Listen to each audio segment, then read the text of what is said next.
Finally, the first international investigators to arrive near the scene of so much death. And a grim task for forensic experts from Holland, guarded by rebel gunmen. Checking how the bodies have been stored in refrigerated railway cars.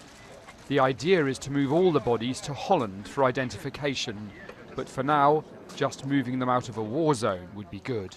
We don't know the time, we don't know the destination, but we got the promise the train is going. They moved in a convoy through rebel eastern Ukraine.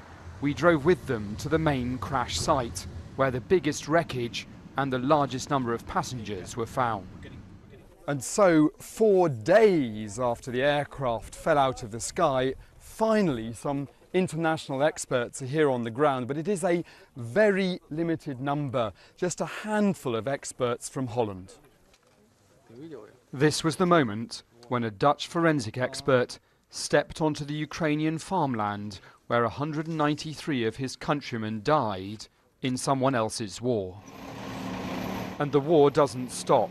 Rebel tanks raced through Donetsk today as fighting broke out with government troops on the edge of the city.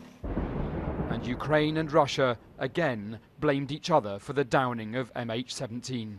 President Putin is to realize is that enough is enough. This is not the conflict just between Ukraine and Russia. This is an international and global conflict. After they shot down MH17. At a dramatic press briefing in Moscow, a general muddied the waters, saying Russia never supplied the rebels with an anti-aircraft missile system, and introducing the idea that a Ukrainian fighter jet might have been involved in the incident. We would like to know why the Ukrainian plane was flying along a civilian route on the same flight path as the Malaysian Boeing. The rebels, who many in the international community believe did shoot down the jet by accident, were this evening shoring up their defences. The fighting has not stopped, though there is now talk of declaring a no-fighting zone around the crash site itself as more investigators arrive over the next few days.